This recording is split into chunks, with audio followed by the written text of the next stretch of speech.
Guys cricket के one day matches को तो आप लोग जरूर देखते होंगे। चलो इसके बारे में एक इंटरेस्टिंग फैक्ट पूछता हूं।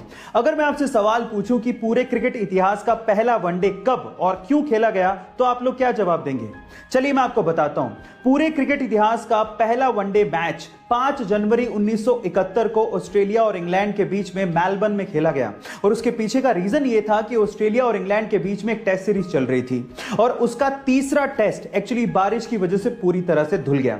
आयोजकों को भयंकर नुकसान हो रहा था, टिकट के पैसे वापस देने पड़ते, इसीलिए ऑस्ट्रेलिया और इंग्लैंड के बीच में मात्र एक दिन का 40 ओवर का मैच रखा गया, जिसमें एक ओवर में 8 गेंदें फेंकी जानी थी और इस तरह से क्रिकेट इतिहास का पहला वनडे खेला गया।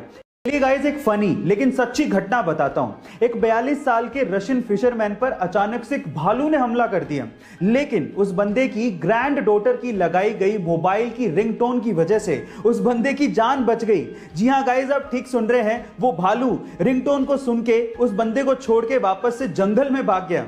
पर सवाल यह है कि वो रिंगटोन आखिर थी कौन सी?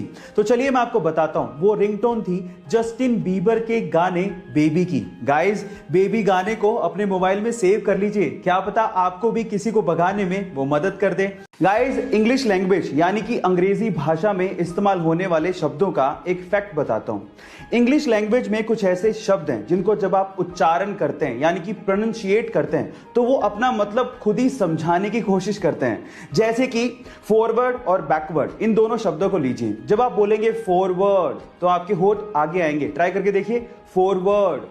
और जब आप बोलेंगे बैकवर्ड तो आपके होठ पीछे जाएंगे, बैकवर्ड। देखिए आपके होठ पीछे जा रहे हैं, बैकवर्ड। है ना अमेजिंग फैक्ट? मन के जीते जीत है और मन के हारे हार। आप लोगों ने कहावत तो सुनी होगी। चलो आज मैं इसका एक रियल टाइम एग्जांपल देता हूं।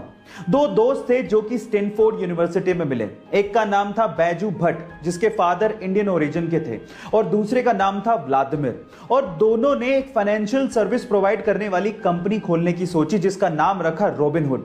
अब उसके लिए फंड चाहिए थे तो वो अलग अलग इन्वेस्टर्स के पास जाते फंड जनरेट करने के लिए, लेकिन कोई भी इस कंपनी में पैसा लगाना ही नहीं चाहता था। कम से कम 75 इन्वेस्टर्स ने साफ साफ मना कर दिया था इस कॉन्सेप्ट में पैसा लगाने के लिए, लेकिन फिर भी बैजू और व्लादिमीर दोनों ने हार नहीं मानी और आज वो कंपनी $20 बिलियन की कंपनी है। Oh my God. इसीलिए कहते हैं कि हिम्मत मत हारो और हार्डवर्क करते रहो, क्या पता आपका वक्त कब बदल जाए। केजीएफ और यश की दीवानगी सर चढ़ के बोल रही है और उसी का आलम यह है कि केजीएफ चैप्टर 2 के टीजर ने यूट्यूब पे एक नया ही रिकॉर्ड बना दिया है। जी हां गाइस, महज 2 दिन के अंदर 100 मिलियन व्यूज और 6 मिलियन लाइक्स के साथ ये यूट्यूब का अब तक का मोस्ट ट्रेंडिंग टीजर बन चुका है। और ये रिकॉर्ड आज तक किसी बॉलीवुड मूवी तो छोड़िए, हॉलीवुड मूवी ने भी हासिल नहीं किया है। और आज की डेट में ये टीजर यूट्यूब पे 135 मिलियन व्यूज के साथ और लगभग 6.7 मिलियन लाइक्स के साथ नंबर 1 पे ट्रेंड कर रहा है।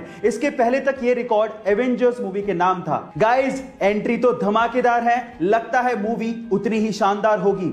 आपका इसके बारे में क्या ख्याल है चैट सेक्शन में जरूर लिखिएगा। और गाइस एक खबर सुनाता हूं जिसे सुनने के बाद आपको बहुत प्राउड फील होगा। क्या आपको पता है कि साल 2006 में टाइम्स मैगजीन ने मुझे times person of the year award के लिए चुना था? जी हां गाइस, मैं मजाक नहीं कर रहा हूं, ये सच है। साल 2006 में मुझे times person of the year award के लिए चुना गया था। और सिर्फ मुझे ही नहीं, आपको भी, आपके साथ वालों को भी और सबको times person of the year award के लिए चुना गया था।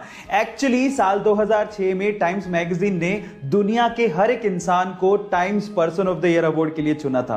है ना अमेजिंग फैक्ट? चाहे तो आप गूगल पे सर्च भी कर सकते हैं और अगली बार आप भी किसी को भी कह सकते हैं कि आपको 2006 में ये अवार्ड मिला था। ऐसे अमेजिंग फैक्ट्स के लिए यूट्यूब पे हमारे चैनल को सब्सक्राइब कर लीजिए और अगर आप इंस्टाग्राम पे देख रहे हैं तो मुझे फॉलो करना मत भूलिएगा। मिलते हैं अगली वीडियो में।